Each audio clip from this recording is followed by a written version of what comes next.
Marco Polo, o explorador veneziano, ficou famoso por sua viagem ao Extremo Oriente, iniciada em 1272.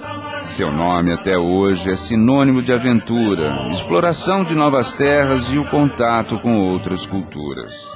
Na sua volta a Veneza, 24 anos depois, contou suas aventuras a Rusticiano de Pisa, que as registrou na obra chamada O Livro das Maravilhas. A história das viagens de Marco Polo tornou-se um grande sucesso literário por todo o mundo. Foi transcrito em vários idiomas e no século XV inspirou Cristóvão Colombo a procurar uma rota alternativa para o Oriente. Isso pode ser identificado por meio de anotações em seu próprio exemplar de O Livro das Maravilhas. E assim Colombo partiu navegando para o oeste. Até aquela época não se acreditava que a Terra era redonda e quase ninguém imaginava que havia novos continentes a oeste com outros povos e outras civilizações. Enquanto isso, ainda no século XIV, os descendentes de Gengis Khan controlavam o grande império chinês e os Khanatos mongóis consolidavam sua presença na Ásia Central. Os turcos otomanos avançavam sobre o mundo cristão bizantino. Na Europa, as mortes ocorriam às dezenas de milhares devido à peste negra, e no Egito e no Oriente Médio, os sultões mamelucos controlavam o poder. Em 1325, um ano depois da morte de Marco Polo, um jovem marroquino, cujo nome até hoje é pouco conhecido no Ocidente, iniciava sua viagem a Meca.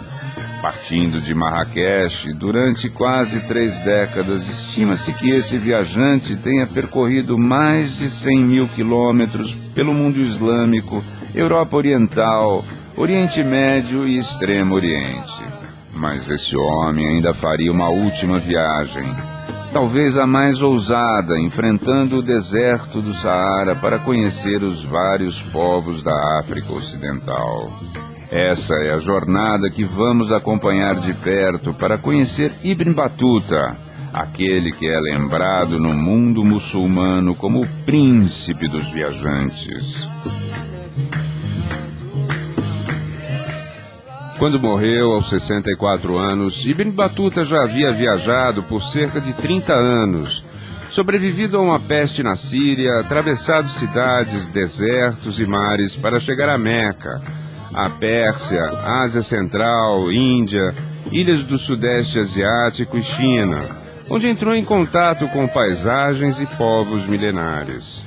Um mundo novo também se revelaria para ele após a travessia do maior deserto do mundo, o deserto do Saara. Hoje, se nós levarmos em conta os países africanos, podemos dizer que Ibn Battuta passou pelo Marrocos, partiu do Marrocos, chegando à Mauritânia. O Ouattara hoje fica na Mauritânia, mas antes era o norte da fronteira do Império do Mali. Depois ele havia já passado por Tagaza, uma mina importante de sal, onde ele comenta, inclusive, que essa exploração das minas de sal, das salinas, era basicamente mão de obra escrava. Depois ele passa pela capital do Mali, vai em direção ao leste, ou seja, o que seria hoje então o próprio país do Mali, mas também Níger, e chegando então ao sul da Argélia, né? Ao voltar a Fez, no final de sua jornada ao Mali, Ibn Battuta narrou as viagens ao poeta Ibn Juzé e suas aventuras foram registradas em um manuscrito conhecido como Rila, que hoje se encontra no acervo da Biblioteca Nacional da França. A África que o viajante conheceu começava a ser influenciada pelo Islã. Desde o século VII, o Islã, religião monoteísta fundada por Maomé, começou a ser difundida por várias partes do mundo, inclusive no continente africano. A difusão do Islã e das palavras do Corão Era feita por pregadores que acompanhavam as caravanas de comércio e, deste modo, a língua e a cultura árabe foram assimiladas pelos povos do deserto e da savana.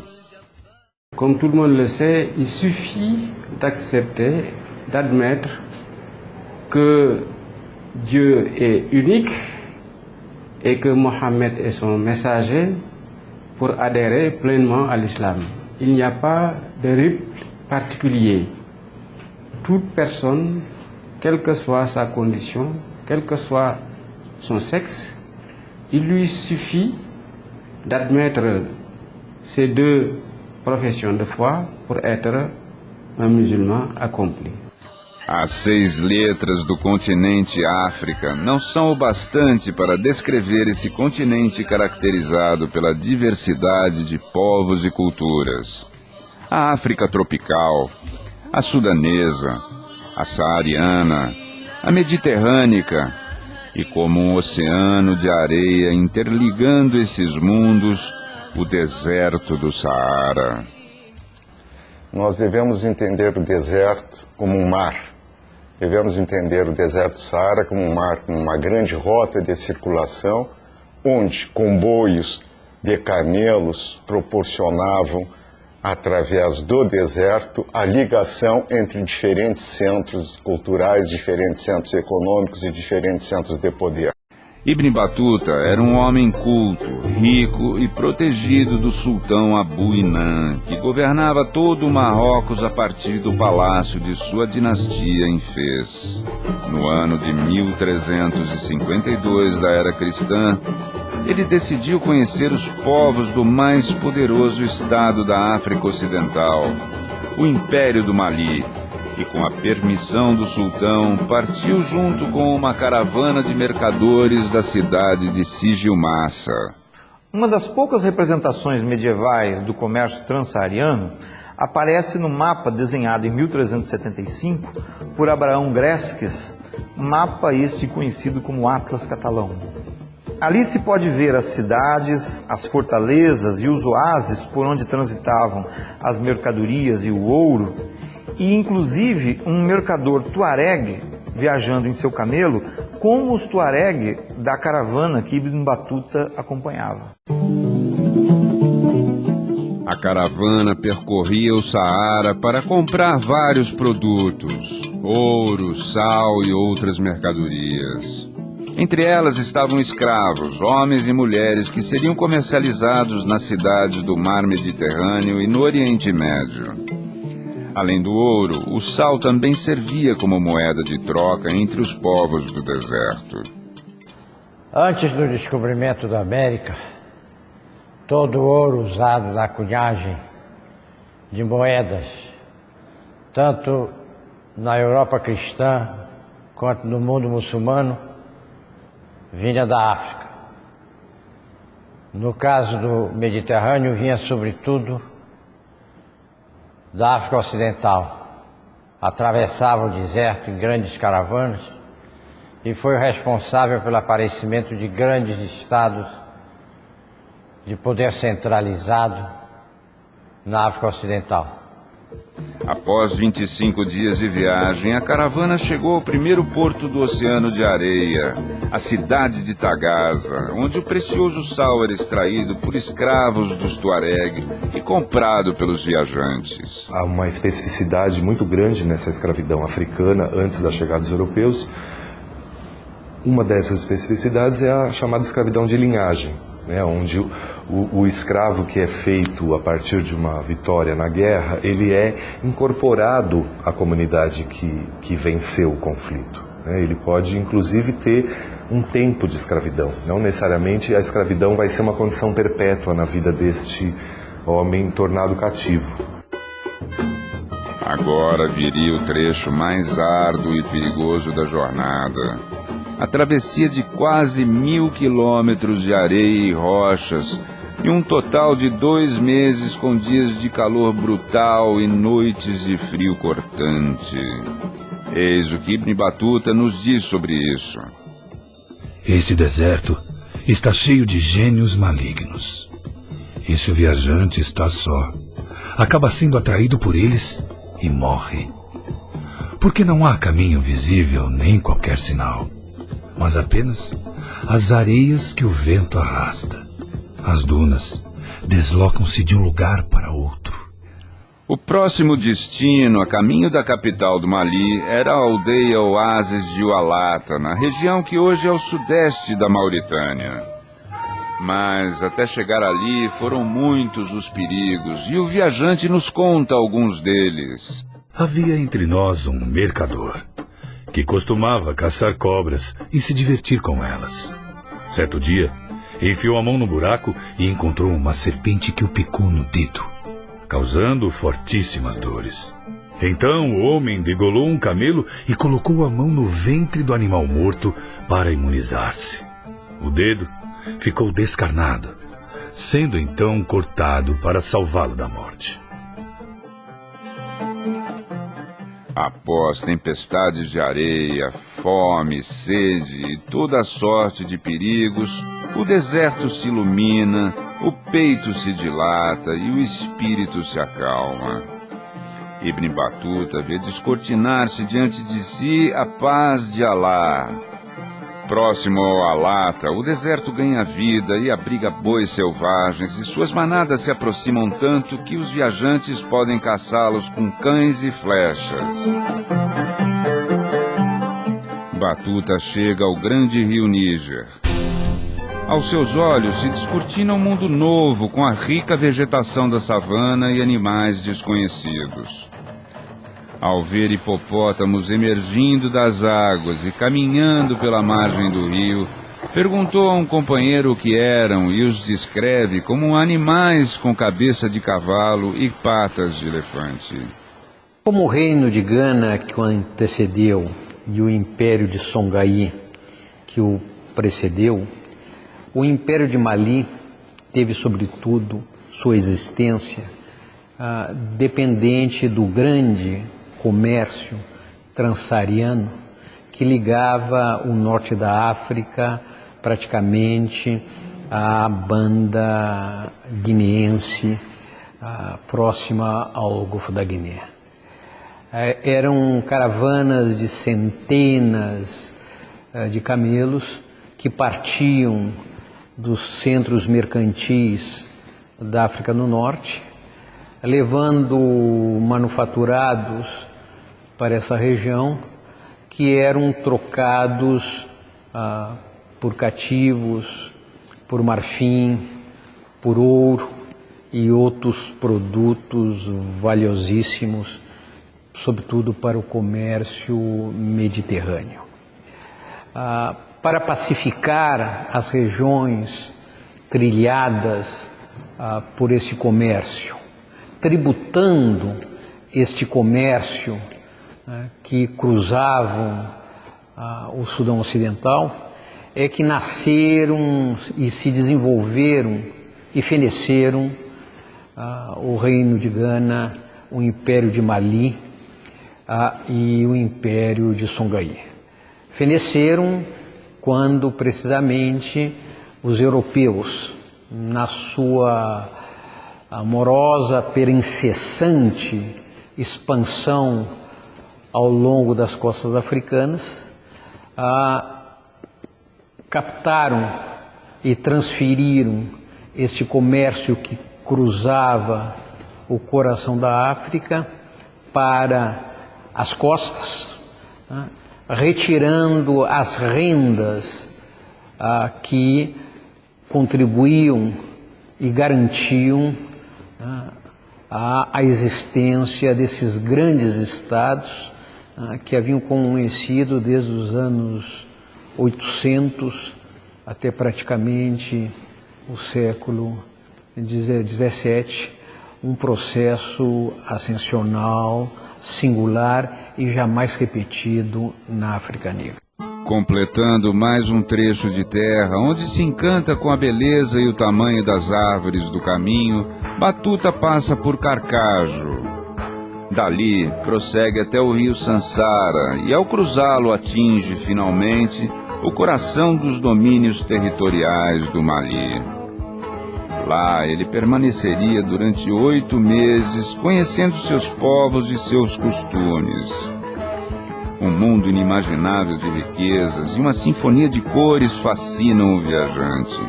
Por toda a cidade, Batuta busca acomodações confortáveis e aluga uma casa. A seguir, dedica-se a conhecer a cultura local e fica impressionado com o artesanato e as finas peças esculpidas pelos artesãos do Mali em argila, madeira e metal. Aos seus olhos aparece uma realidade até então pouco conhecida acima do Saara, e ele toma consciência da existência de povos organizados em sociedades complexas, com formas arquitetônicas originais, escrita própria, músicos, poetas e fiéis devotados a Alá.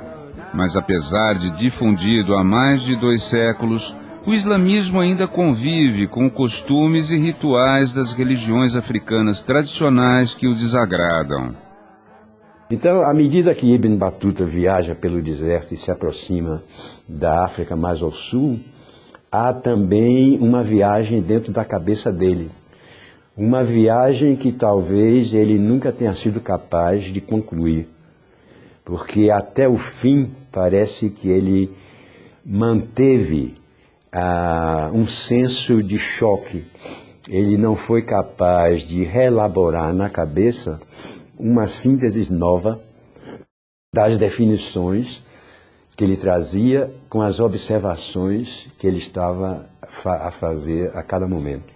Depois de alguns meses, graças à intervenção de amigos e autoridades, o viajante é recebido em uma audiência no palácio de Mansa Sulaiman, o mais poderoso senhor da África Ocidental.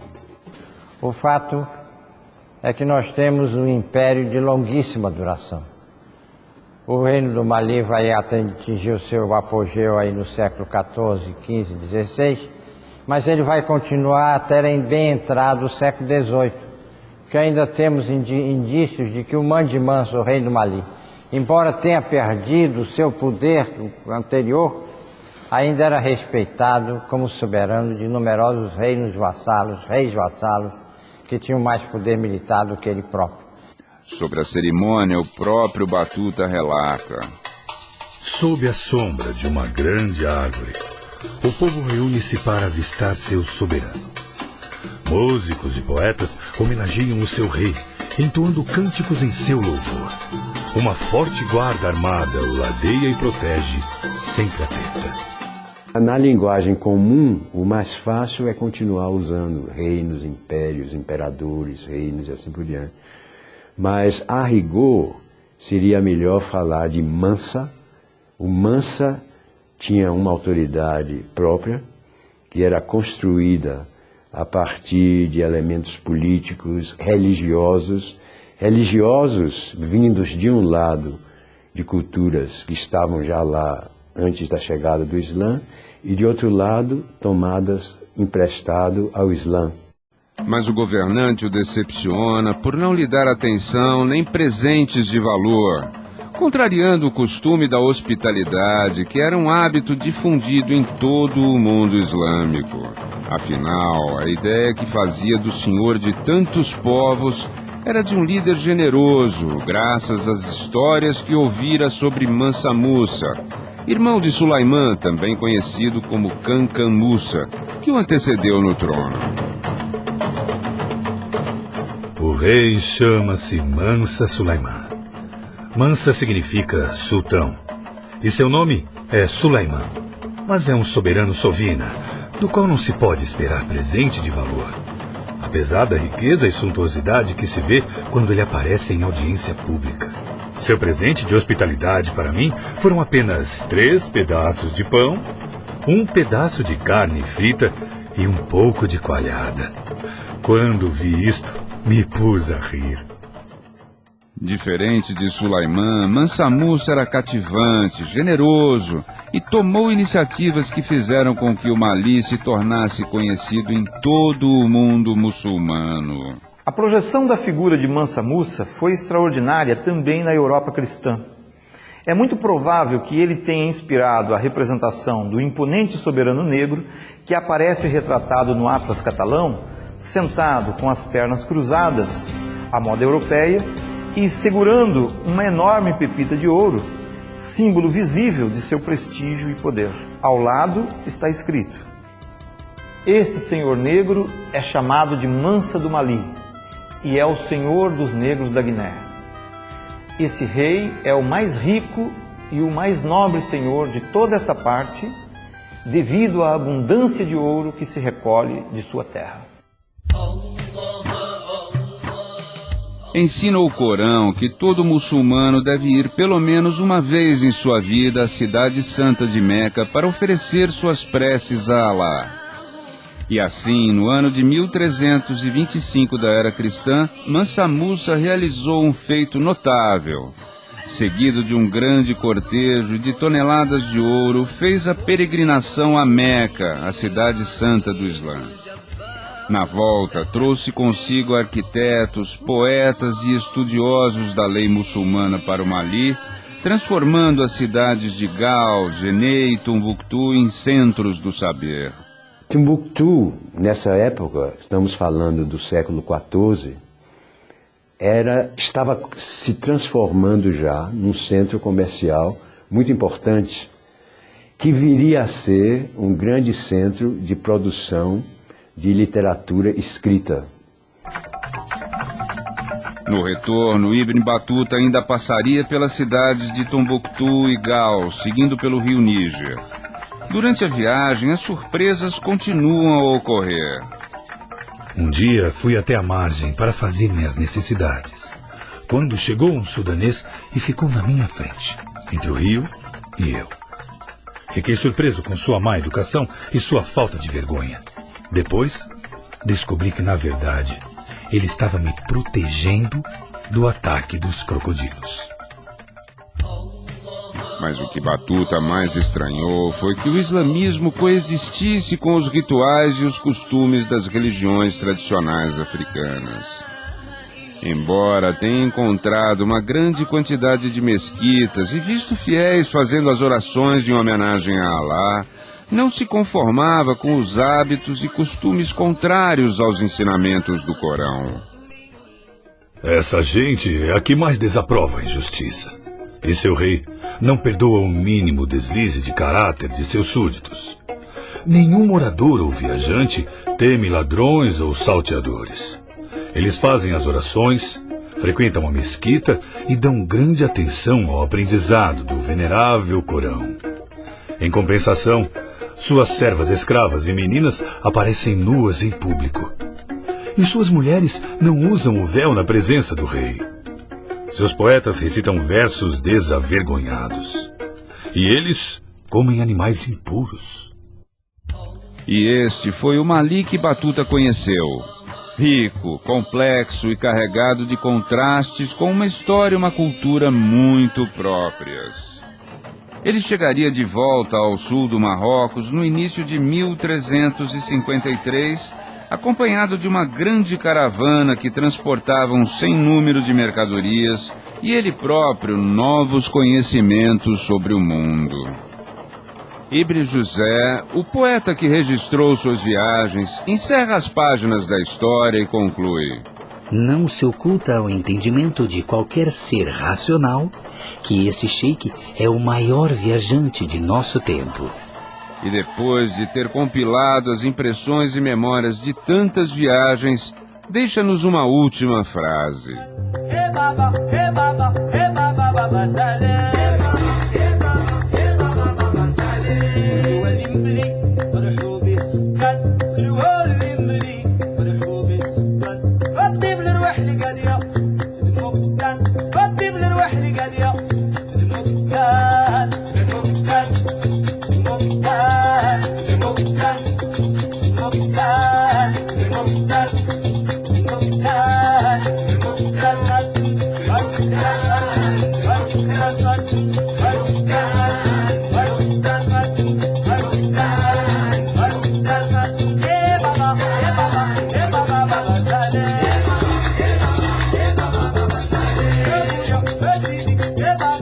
Saleh.